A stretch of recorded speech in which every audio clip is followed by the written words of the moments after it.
Welcome back to my YouTube channel Ravi easy and science. Friends, आज की इस lecture में हम BSc सेकेंड सेमेस्टर के fundamental of plant physiology subject से ऑस्मोसिस जो टॉपिक है इससे रिलेटेड कुछ इंपॉर्टेंट MCQs टाइप के क्वेश्चंस को डिस्कस करने वाले हैं। तो आइए लेक्चर को स्टार्ट करते हैं और one by one important MCQs questions को डिस्कस करते हैं, इनको सॉल्व करते हैं। तो साथियों, पहले हम पहला प्रश्न देखते हैं।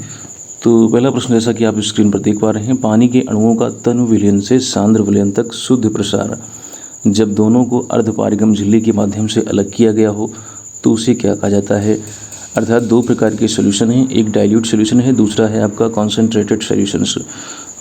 इन दोनों को जब हम अलग करते हैं, किसके माध्यम से अलग करते हैं, तो बीच में हमको एक सेमी परमेबल मेम्ब्रेन से इसको हम अलग कर देते हैं, डिफ्रेंशिएट कर देते हैं। तब कह रहे हैं कि तनु विलयन से जो है सांद्र विलयन तक जो है पानी के अणुओं का जो प्रसार होता है, तो इस प्रोसेस को हम क्या कहते हैं। तो साथियों, जैसा कि सबको पता है, ये प्रोसेस कहलाती है आपका ऑस्मोसिस या इसे परासरण कहते हैं।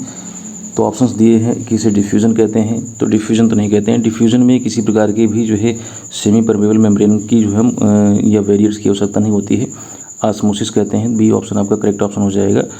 हाइपोटोनिक सॉल्यूशन नहीं होता है, ना ही आपका हाइपरटोनिक सॉल्यूशन होता है। तो आपका ऑप्शन नंबर आपका बी करेक्ट ऑप्शन हो जाएगा। इस प्रकार के हम मैकेनिज्म को बोलते हैं ऑस्मोसिस या परासरण कहते हैं। जब हम दो विलयन को, जो एक सांद्र विलयन है एक तनु विलयन है, को अलग कर देते हैं, तो जो पानी के अणु होते हैं वो तनु विलयन से सांद्र विलयन की ओर जाने लगते हैं। अर्थात तनु विलयन में जिनमें पानी के अणु की संख्या ज़्यादा होती है, जो डाइल्यूट होता है, जिसका कंसंट्रेशन, वहाँ से पानी के अणु जो है, जो कंसंट्रेटेड जो सॉल्यूशन होता है उसकी तरफ जाने लगते हैं। और इन दोनों को हम एक सेमी परमेबल मेम्ब्रेन या एक अर्धपारगम झिल्ली से अलग किए रहते हैं। तो इस प्रोसेस को हम बोलते हैं परासरण कहते हैं, इसे ऑस्मोसिस के नाम से जाना जाता है। चलिए अगला क्वेश्चन देखते हैं। एक घोल में ऐसी सांद्रता होती है कि यह किसी अन्य निर्दिष्ट घोल से अर्धपारगम झिल्ली के पार ऑस्मोसिस द्वारा पानी या विलायक प्राप्त करता है। तो साथियों, पानी या विलायक वही प्राप्त करेगा जिसका कंसंट्रेशन ज़्यादा होगा। ठीक है, पानी या विलायक वही प्राप्त करेगा। देखिए, दो तरीके के जो है सॉल्यूशन है, एक सॉल्यूशन इधर है सॉल्यूशन ए, और दूसरा सॉल्यूशन इधर है सॉल्यूशन बी। तो वही जो है आपका, अब एक डाइल्यूट होगा एक कंसंट्रेटेड होगा। तो जिसका कंसंट्रेशन ज़्यादा है, ठीक है, जिसका कंसंट्रेशन ज़्यादा है, अर्थात जो हाइपरटोनिक सॉल्यूशन होगा वही जो है पानी के अणुओं को प्राप्त करेगा। जिसका सॉल्यूशन कम है, जिसमें जो है पानी के अणुओं की संख्या ज़्यादा है, और जो उसका जो है सेल सैप कह सकते हैं, या फिर जो है जो उसमें जो विलेय हैं, जो उसमें सॉल्यूट की जो मात्रा है वो कम होगी, तो वो जो है उस हिसाब से फिर वो जो जाएगा आपका डाइल्यूट सॉल्यूशन हो जाएगा। तो ऐसी सिचुएशन में जिस विलयन की सांद्रता ज़्यादा होगी वहाँ उसे हम हाइपरटोनिक सॉल्यूशन बोलेंगे। पहला ऑप्शन करेक्ट ऑप्शन हो जाएगा। तो हमेशा हाइपरटोनिक सॉल्यूशन पानी के अणुओं को प्राप्त करता है, उसको एब्जॉर्ब करता है, और जो हाइपोटोनिक सॉल्यूशन होता है वो पानी के अणुओं को कर सकते हैं रिलीज करता है या उसको प्रदान करता है, देता है। ठीक है, तो पहला ही ऑप्शन आपका करेक्ट ऑप्शन हो जाएगा। मुझे लग रहा है कि इस कॉन्सेप्ट को आप समझ गए होंगे। जो सांद्र जो है विलयन होते हैं, जो कॉन्सनट्रेटेड सॉल्यूशन होते हैं, वो पानी के अणुओं को प्राप्त करते हैं, और जो तनु विलयन होते हैं पानी के अणुओं को रिलीज करते हैं, मुक्त करते हैं। ठीक है, चलिए अगला क्वेश्चन देखते हैं। एक घोल की सांद्रता ऐसी होती है कि यह अर्धपारगम झिल्ली के माध्यम से ऑस्मोसिस द्वारा पानी की विलायक को किसी अन्य विशिष्ट घोल में खो देता है, मतलब उसमें रिलीज कर देता है। तो वो जो सॉल्यूशन होगा जिसकी सांद्रता कम होगी वही जो है पानी के अणुओं को रिलीज करेगा। तो हाइपरटोनिक सॉल्यूशन तो हो नहीं सकता। हाइपरटोनिक सॉल्यूशन की जो क्वालिटी होती है, जो उसका फीचर होता है, वो पानी के अणुओं को प्राप्त करता है, ना कि रिलीज करता है। दूसरा है आपका ऑप्शन हाइपोटोनिक, और यही आपका ऑप्शन नंबर आपका बी, ये करेक्ट ऑप्शन हो जाएगा। जो हाइपोटोनिक सॉल्यूशन होते हैं ये पानी के अणुओं को रिलीज करते हैं, इनकी सांद्रता कम होती है, अर्थात इसमें जो विलेय होते हैं, जो सोल्यूबल जो सॉल्यूट होते हैं, वो उनकी मात्रा बहुत ही कम होती है।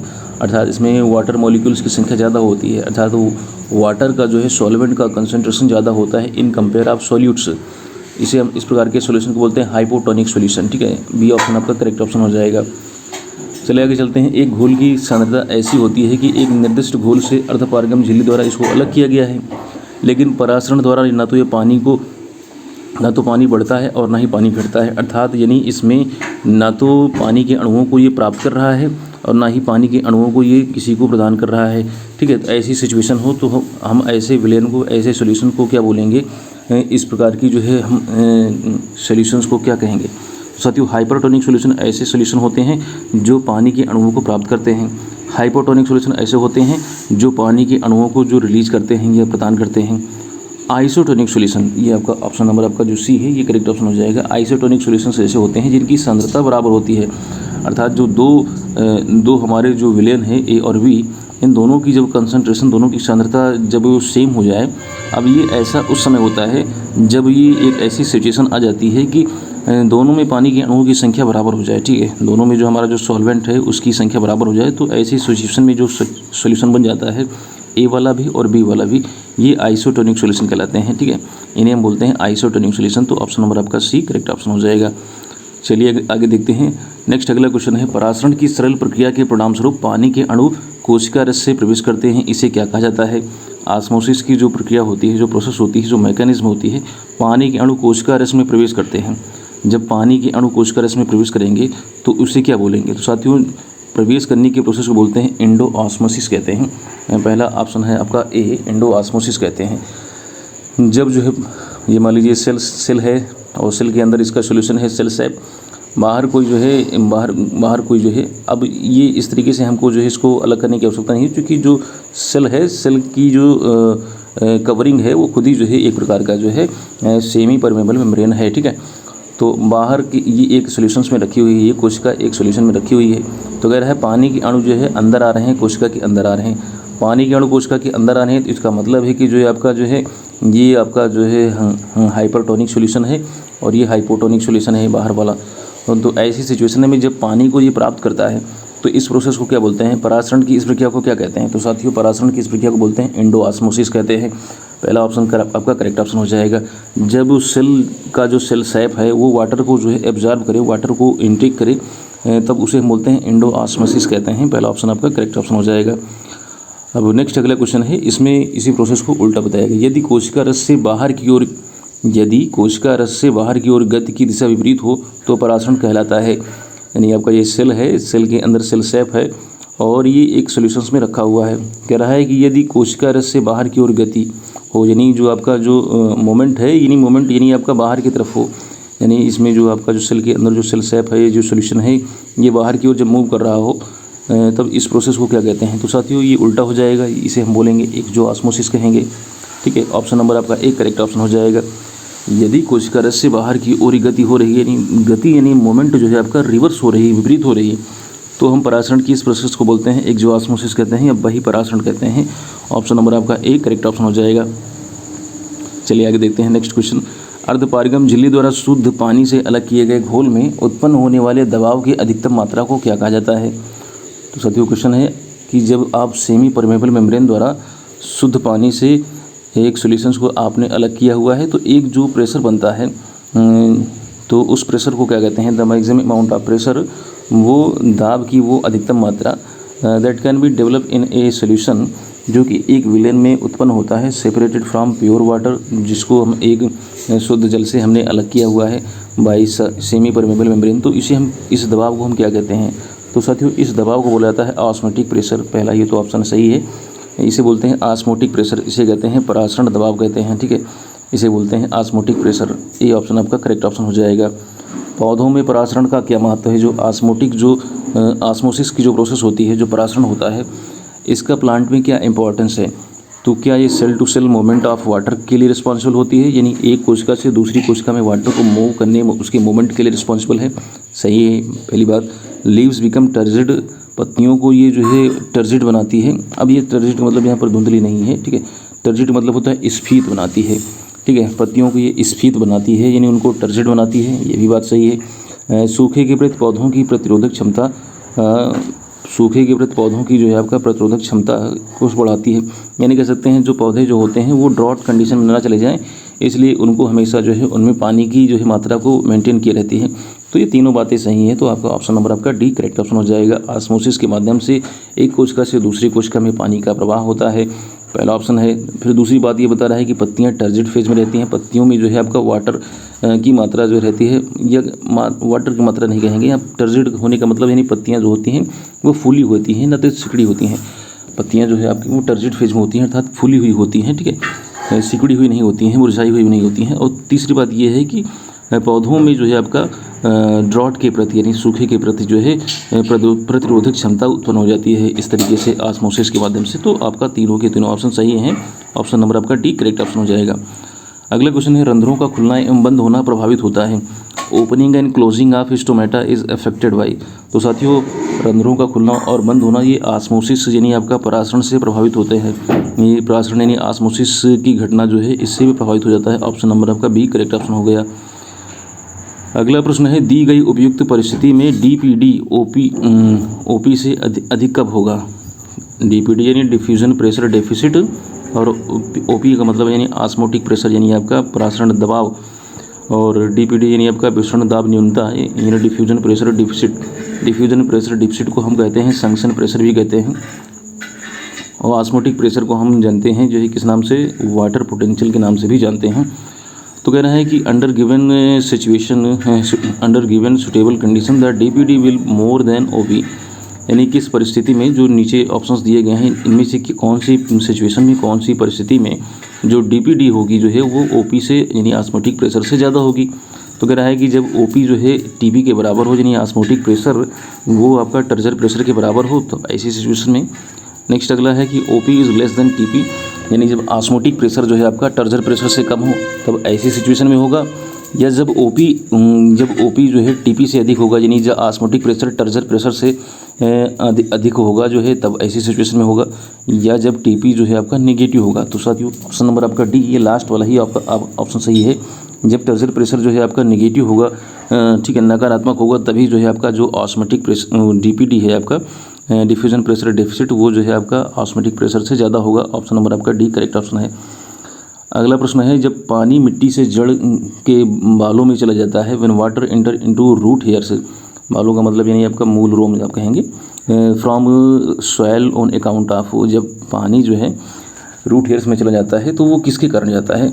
तो साथ ही वो टर्जर प्रेशर के द्वारा जाता है, या फिर आपका ऑस्मोटिक प्रेशर के द्वारा जाता है, संक्शन प्रेशर के द्वारा जाता है, या रूट प्रेशर के द्वारा जाता है। तो ऐसी सिचुएशन में जब पानी जो है अंदर प्रवेश करता है तो ये आपका संक्शन प्रेशर के कारण होता है। तो ये संक्शन प्रेशर यानी चूषण दबाव के कारण होता है।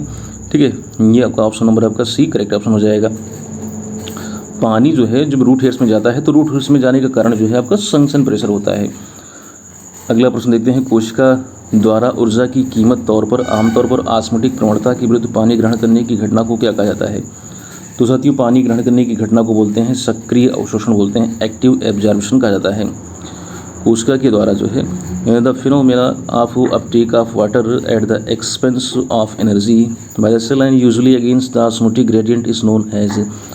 तो इस प्रोसेस को हम बोलते हैं, जब वो ऑस्मोटिक प्रवणता के विरुद्ध पानी ग्रहण करता है तो इस घटना को हम बोलते हैं सक्रिय अवशोषण कहते हैं, इसे एक्टिव एब्जॉर्प्शन कहा जाता है। ऑप्शन नंबर आपका ए करेक्ट ऑप्शन हो जाएगा। आइसोटोनिक सोल्यूशन क्या है। आइसोटोनिक जो सोल्यूशन होता है जिसमें दोनों जो सोल्यूशन होते हैं हमारे उनकी जो है ऑस्मोटिक प्रेशर बराबर होते हैं, तो ऐसी सिचुएशन में आइसोटोनिक सोल्यूशन क्या कह रहा है। तो साथियों इसमें साफ साफ लिखा हुआ ऑप्शन ही है कि समान ऑस्मोटिक दबाव वाले जो है जो घोल होते हैं उन्हें आइसोटोनिक सोल्यूशन कहते हैं। तो बी ऑप्शन आपका करेक्ट ऑप्शन है। समान ऑस्मोटिक प्रेशर होगा दोनों में जो है आपका जो परासरण दबाव होगा, ऑस्मोटिक जो प्रेशर होगा वो बराबर होगा। ठीक है, इसलिए जो पानी के जो अणु है वो जो है आपका एक तरफ से दूसरी तरफ नहीं जाएंगे।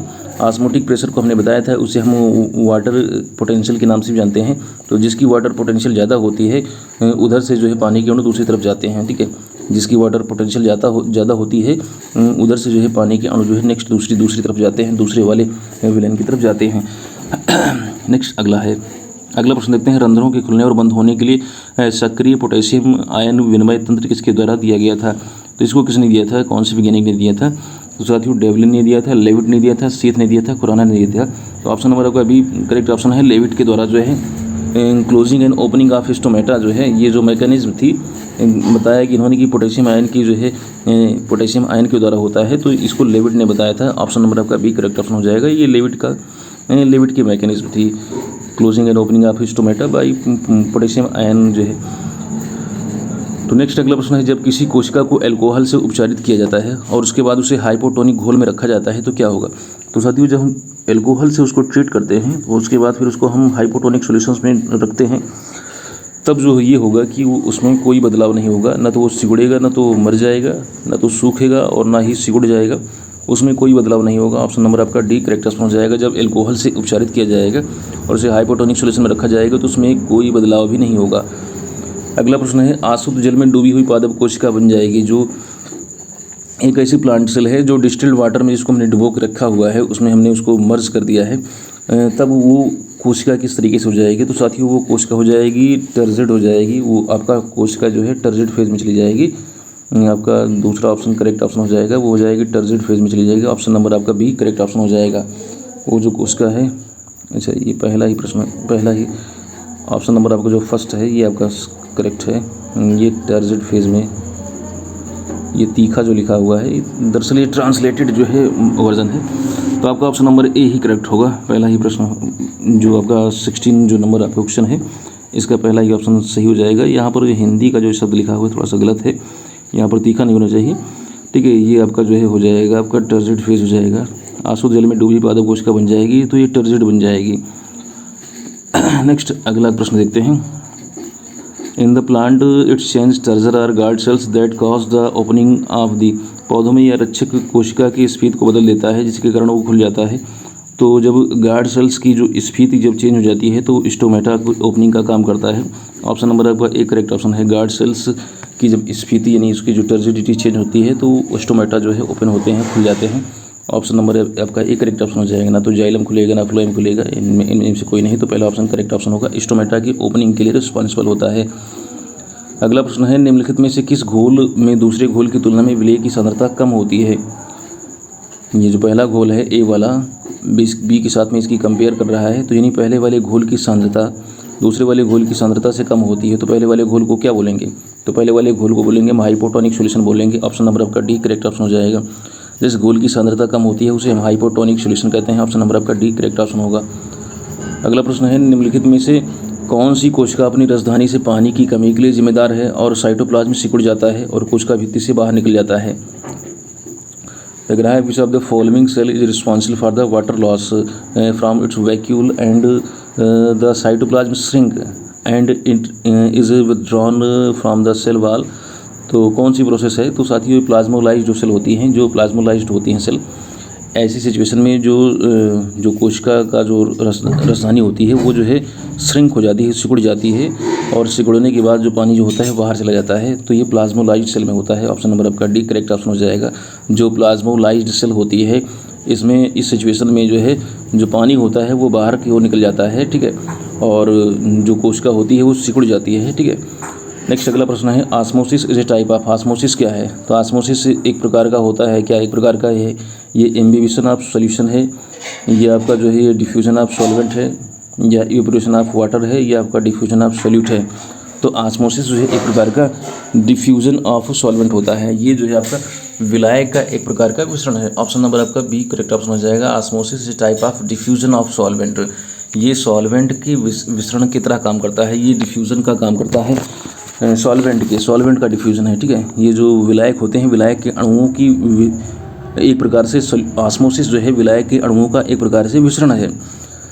अगला प्रश्न है, और ये इस लेक्चर का लास्ट प्रश्न है, in the osmosis osmotic potential of the cell is known as. कह रहा है कि परासरण की क्रिया में जो है जो परासरण विभव होता है, जो ऑस्मोटिक पोटेंशियल होता है, इसे हम किस नाम से और जानते हैं? The cell is known as, वो कोशिका में और किस नाम से जाना जाता है? तो इसको हम साइटोटिक पोटेंशियल कहते हैं, वाटर पोटेंशियल कहते हैं, एनिमेटेड पोटेंशियल कहते हैं, या जेनेरिक पोटेंशियल कहते हैं। तो साथियों इसे बोलते हैं वाटर पोटेंशियल। ऑस्मोटिक प्रेशर या ऑस्मोटिक पोटेंशियल को हम वाटर पोटेंशियल के नाम से भी जानते हैं। ऑप्शन नंबर आपका बी करेक्ट ऑप्शन हो जाएगा। तो साथियों ये थे इंपॉर्टेंट 21 क्वेश्चंस, MCQ टाइप के क्वेश्चंस। मुझे उम्मीद है कि ये श्रृंखला ये वीडियो जो है आपको पसंद आई होगी। तो आज के इस लेक्चर में इतना ही। जल्द ही एक नए लेक्चर के साथ, एक नए कंटेंट के साथ आपसे मुलाकात करेंगे। तब तक के लिए जय हिंद।